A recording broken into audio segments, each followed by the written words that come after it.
Terima kasih atas kesempatannya. Saya Priyo Mukti Pribadi Winoto akan mempresentasikan dokumen pernyataan diri dosen unjuk kerja Tridharma Perguruan Tinggi di bidang pengajaran.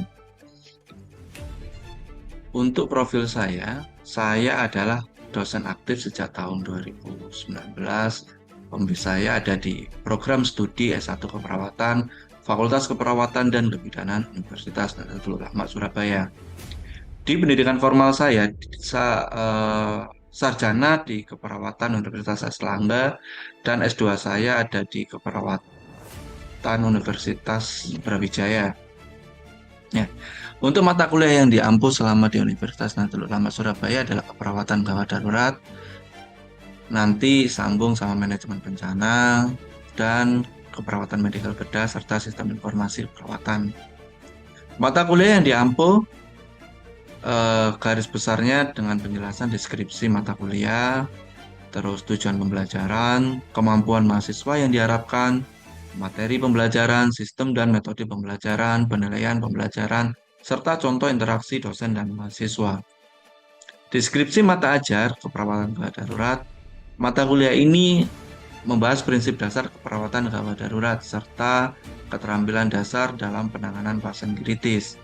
Peserta didik dibekali kemampuan untuk melakukan penilaian, intervensi cepat, dan pemberian asuhan keperawatan pada situasi keperawatan di berbagai tatanan layanan kesehatan. Salah satunya di sini adalah nanti ada praktikum seperti bebat bidan di area hospital untuk pertolongan pertama pada korban sambil menunggu tenaga medis atau ambulan datang.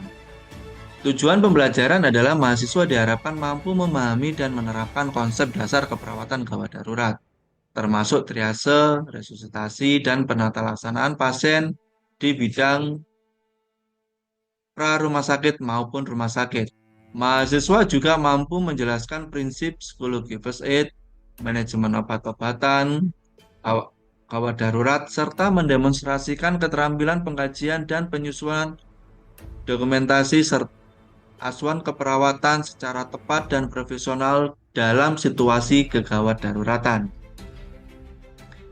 Kemampuan mahasiswa yang diharapkan adalah kemampuan memahami dan menjelaskan konsep dasar keperawatan gawat darurat, termasuk triase, resusitasi, psikologi first aid, serta manajemen obat-obatan. Selain itu, mahasiswa mampu mendemonstrasikan pengkajian keperawatan, melakukan penata laksanaan pasien di pra rumah sakit, dan mengembangkan dokumentasi asuhan secara tepat dan profesional. Untuk materinya, konsep pre-hospital yang pertama adalah pelayanan gawat darurat di luar rumah sakit, peralatan pre-hospital, penanganan pada situasi perkumpulan massa. Pelayanan gawat darurat di rumah sakit ini nantinya akan banyak dilakukan dan diharapkan mampu di-share kepada orang awam. Psikologi first aid dalam perawatan gawat darurat, ya. Terus penanganan out hospital cardiac arrest, dokumentasi keperawatan gawat darurat, nanti sistem rujukannya di ICA ya, in hospital cardiac arrest dan triase.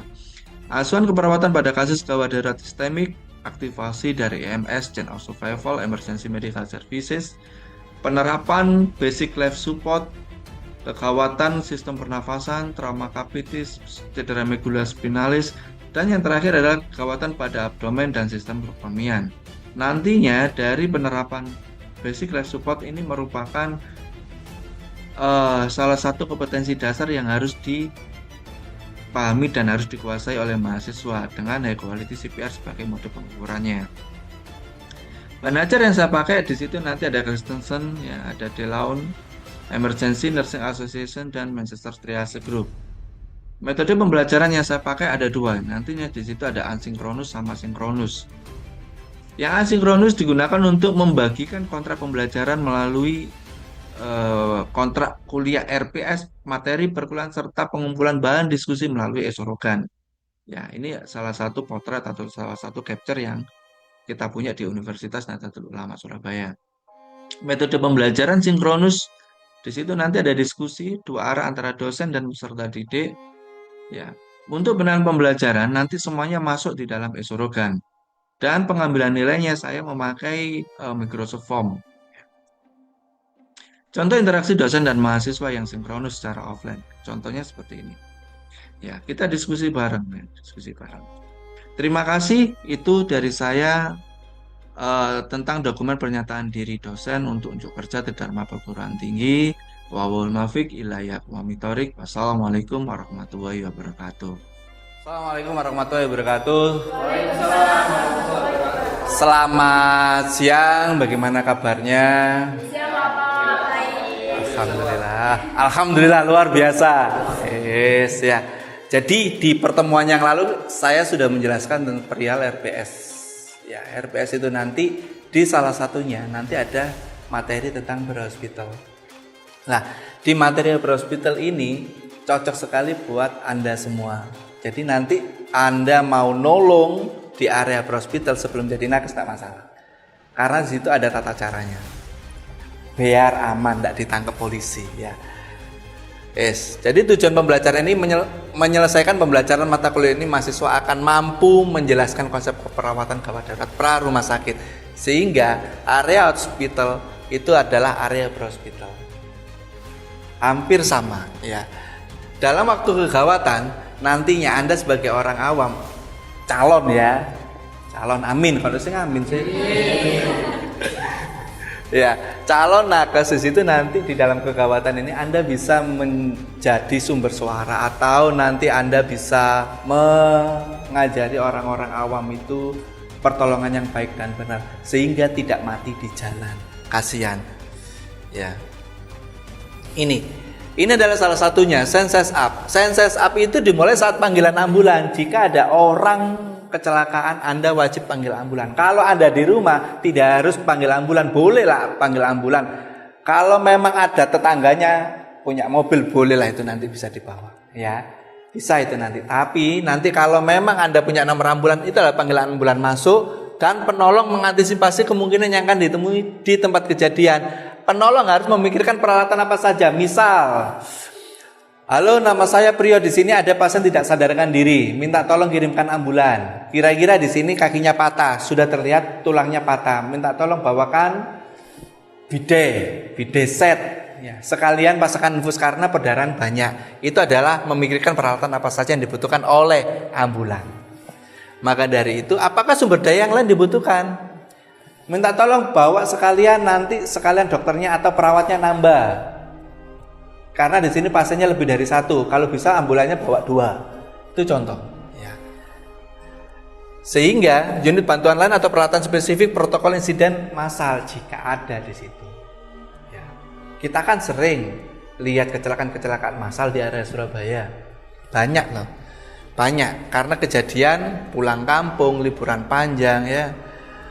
Terus di sini ya.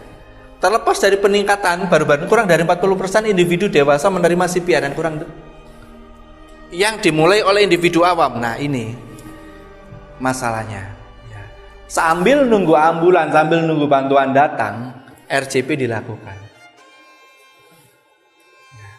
Kalau kalian tidak bisa RCP emang, maka dari itu jika Anda capek, Anda bisa digantikan oleh orang awam atau siapapun itu. Tapi Anda dengan pengawasan dan kurang dari 12% menerapkan AID. Ya. Mas punya AID? AID beli 15 juta. Iya.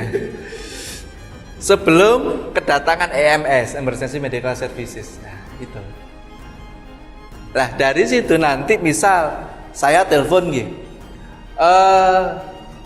Tolong kirimkan ambulan di Jalan Semean nomor 57. Di sini ada pasien tidak sadarkan diri, tidak tahu kenapa. Gitu kan. Terus jawabannya ambulan, oh siap, saya akan kirimkan ambulan. Langsung saya ngomong, Mas, minta tolong ambilkan AED di lab. Di sana sekalian maskernya, sainskunya. Misalnya begitu. Sehingga siap, diharapkan begitu. Itu kan idealnya ya. Idealnya. Sehingga nanti terlepas dari itu semua, ini adalah algoritmanya. Anda di area out hospital, Anda telepon dulu nih. Nah, Anda telepon ya. Nah, yes, ini jangan ikut-ikut ya. Yes. Area hospital.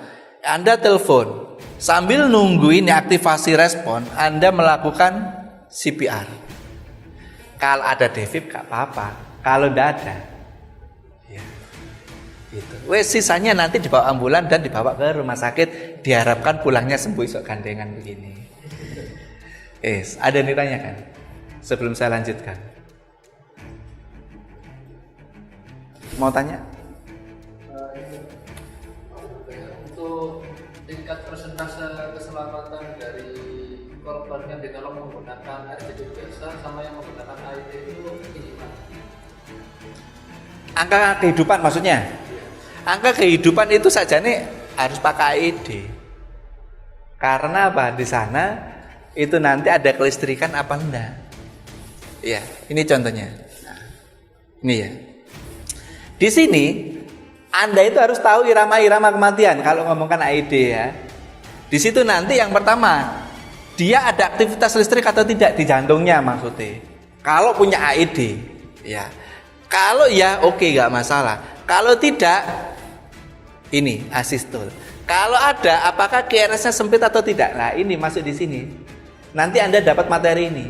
Ya, ada QRS atau enggak? Kalau enggak ada, ya kalau enggak ada ya sudah nanti dilihat gelombang P-nya. Mana ya? Terus jika tidak ada gelombang P maka lihat apakah bentuk QRS-nya teratur apa enggak, lebar atau sempit. Di situ nanti QRS-nya kalau teratur VT, ya. Kalau QRS-nya tidak teratur VF. Gampang dong? Gampang. Namanya juga EKG ya. Kata orang-orang EKG kan kok gampang ngono kan ya. Ada pertanyaan lagi? Kalau tidak ada pertanyaan nanti gantian yang menjelaskan. Cukup. Boleh minta tolong gantian sama saya? Mbak Jana? Iya, Pak. Iya. Nanti sambil dibantu ya Pak, barangkali penjelasannya ada yang kurang atau salah ya. Oke. Jadi di sini seperti yang dijelaskan oleh Pak Priyo tadi, cara menentukan irama letal itu ada yang kita ketahui bahwasanya irama letal sendiri itu ada 4. Yang pertama kita harus tahu dulu ada atau tidaknya kelistrikan, ada aktivitas listrik atau tidak. Jika ada, yang harus kita lakukan adalah kita harus melihat apakah gelombang QRS itu sempit atau tidak. Yang kedua, kita lihat gelombang P-nya. Nah, apabila tidak ada kelistrikan, itu dinamakan dengan asistor. Kemudian, jika ada gelombang P, kita lihat. Yang kedua adalah, lalu kita lihat gelombang P. Jika ada gelombang P, lihat apakah gelombang atau bentuk QRS-nya lebar, teratur atau tidak. Kalau QRS-nya teratur dinamakan VT, kalau QRS-nya tidak teratur dinamakan VT. Oke, terima kasih, tepuk tangan sih. Luar biasa. Ya. Jadi begitu. Kalau Anda mau menggunakan AED itu nanti ada monitornya, ada yang nggak ada monitornya. Cuma di situ dikatakan ini shockable, ini unshockable. Ya, dia menentukan sendiri kalau AED. Ya, itu tujuannya untuk defibrilator, untuk menentukan dia itu ada listrik atau enggak. Begitu kira-kira. Kita kembali lagi ke area hospital. Nah, di situ kurang dari 40% orang menerima CPR. Lah, di sini ada terusannya. Kalau dia itu hanya di CPR, ya, ada kemungkinan hidup ada. Cuma angkanya akan naik 40% tambah 12%, ya itu analognya ya. Sekitar ada 52% angka kehidupannya dia. Anda coba, Anda main bola, Anda lari-lari, tiba-tiba ada yang pingsan. Di CPR, oke, bagus. Di AED, tambah oke. Ya, begitu ya kira-kira. Ada pertanyaan lagi? Tidak? Cukup, terima kasih. Itu dari saya. Assalamualaikum warahmatullahi wabarakatuh. Sampai jumpa di pertemuan kedua. Waalaikumsalam warahmatullahi wabarakatuh. Terima kasih Bapak. Ya, sama-sama. Terima kasih. Assalamualaikum warahmatullahi wabarakatuh. Waalaikumsalam warahmatullahi wabarakatuh. Selamat siang. Siang Bapak. Siang. Kita teruskan di periode yang sebelumnya pre-op hospital. Nantinya yang kemarin tanya AED. Nah, ini nanti saat in hospital. Kalau dia itu ada irama-irama yang tidak kita inginkan, saya ulangi lagi perihal 4 irama tersebut. 4 irama tersebut adalah dari PEA, asystole, VTP, sama VM. Nah, yang shockable nantinya pakai defibrillator, pakai yang ini namanya defib. Ya. Nantinya kita belajar pakai defibrillator. Terus yang unshockable nanti PEA sama asystole. Itu nanti tidak pakai defib. Ya. Nah, tata caranya pakai defib adalah nanti kita lepas dulu, pegang satu tangan. Ya. Dari pegang satu tangan itu nanti itu kan nanti baru dikasih gel, ya. Dikasih gel, terus diulapkan di sini, terus dinyalakan monitornya, ya. Dilihat, terus diatur joule-nya. Di sini sudah ada plus minusnya, ya. Kita tidak usah pakai 200 ya. Ya. Kita pakai yang paling terendah, paling enggak kesetrum kita ya. Pakai 2 aja. Di situ ada, di sini juga ada.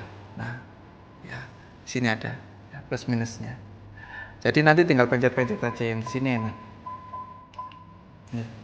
Terus kalau sudah, nanti kita ngomongkan DC shock siap. Setelah ngomong DC shock siap, nanti yang RJP ya, yang RJP jelas berhenti. DC shock siap, RJP berhenti gitu kan. Lah, nanti kita tempelkan. Setelah ditempelkan lihat monitor. Oh, ternyata masih VT. Cas. Everybody clear? Bilang oh clear nanti ya. Terus baru di shock. Ini dikasih tekanan sekitar 10 kilo paling enggak umpama. Iya betul, jangan dipegang ya. Iya. 1, 2, 3 shock. 1, 2, 3 lepas. Kenapa harus ada jeda? Karena kemungkinan nanti di sini seono listrik kilan kesusu angkat gosong deh, sakit gitu ya. Kalau ini sudah dilihat monitor ternyata masih VT, RCP nya lanjut. Itu adalah penggunaan dari defibrillator. Kira-kira begitu ya. Ada yang tanyakan?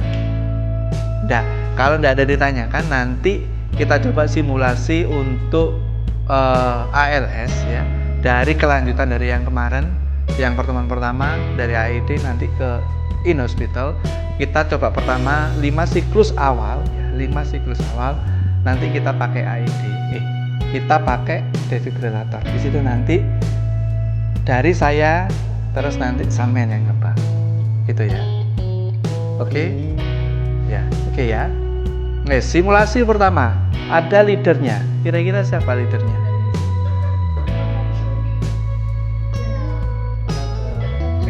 Gak apa-apa ya, Mbak Jana, misal ya, Jana leadernya. Nanti dia hanya cek kesadaran aja ya, cek kesadaran. Pak, gitu kan ya. Terus saya jawab, terus minta cek nadi. Oh ternyata tidak ada. Tidak ada nadi, tidak ada napas, RJP. Simultan ya begini nanti. Ojo lihat sana, lihat sana betul. Yang nadi, yang napas tidak ada. Terus bilang, Dana code blue, minta tolong panggilkan tim code blue. Ini si Jana sambil RJP ya. Dana telepon, Aza datang gantikan Jana. Yang lain langsung bawa ini ya. Terus Haris datang ya, Haris datang. Operasional AED. Begitu kira-kira Jana ya? Iya. Bisa dimulai? Bisa. Ayo silakan.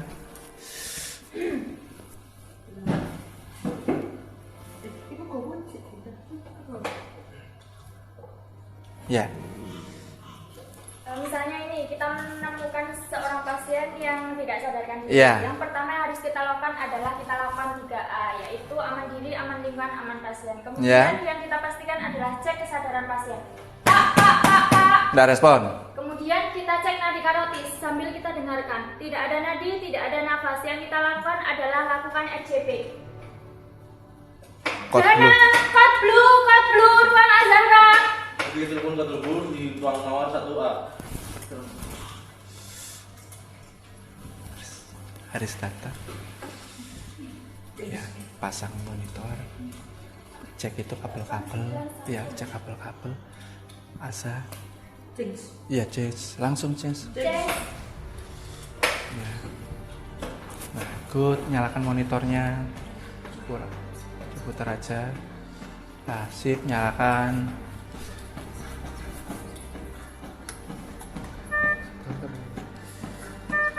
Oke, irama Viti. Irama Viti. Nah, good. Lanjutkan EJP.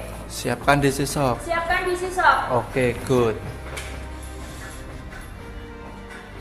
Masukkan, dikasih gel, terus diatur rotatornya. Diputar, Mas. Nah, yes. Ya, di sini ada jolnya, diatur jolnya. Ini loh Mas, tinggal pencet-pencet. Oke, 2 aja. Nah, DC shock siap. Besok siap. Oke, tempelkan dulu. Everybody clear. Clear. Lihat monitor. Cas. Irama VF. Jas. Cas yang kuning. Nah, yes. 1, Kasih beban 10 kilo. 1, 2, 3, shock. 1, 2, 3, angkat. Good. Nah, tepuk tangan sila. Ya, ditaruh aja dulu. Jadi di situ nanti ya, setelah nanti dapat devib, terus iramanya masih Viti, lanjut RJP terus. Ya, dilakukan sampai 2 menit. Lah 2 menit itu nanti paling enggak ada 10 siklus atau hampir 6 siklus. Hampir 6 siklus. 5 siklus ping 6 ya. Sekitar begitu. Kira-kira ada yang ditanyakan?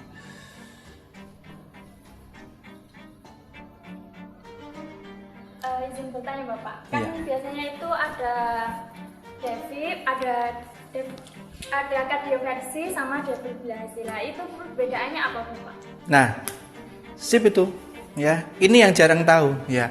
Yang kita tahu yang biasanya kita ajarkan itu hanya defibrilator ya. Defibrilator itu mengembalikan biar dia bisa fibril, biar dia bisa ngangkat kembali gitu kan ya. Irama jantungnya. Lah kardioversi itu kalau dia tuh sakjane itu irama-irama yang bukan irama kematian. Seperti VT dengan nadi ya. Itu di kardioversi dia. Di kardioversi pakai obat-obatan. Ya, pakai obat-obatan lihat monitor, pakai obat-obatan lihat monitor gitu saja. Kardioversi. Jadi kardioversi itu mengembalikan irama jantung biar dia bisa ritme. Ritmenya itu jadi sinus. Biar tidak aritmia. Rata-rata kardioversi hanya untuk aritmia. Itu bukan irama kematian yang gelombang P-nya tidak ada. Yang kardioversi itu gelombang P-nya sih ada, cuma seisin-isin. Gitu, kadang balik, kadang enggak, kadang balik, kadang enggak begitu. Kadang teman-teman ngomongnya gelombang P-nya kadang pulang, kadang enggak, kadang pulang, kadang enggak. Ya, terus lama-lama di ghosting sama gelombang P-nya. Hilang selamanya. Iya. Oke, begitu kira-kira ya. Terima kasih pertemuan kita hari ini untuk life skill.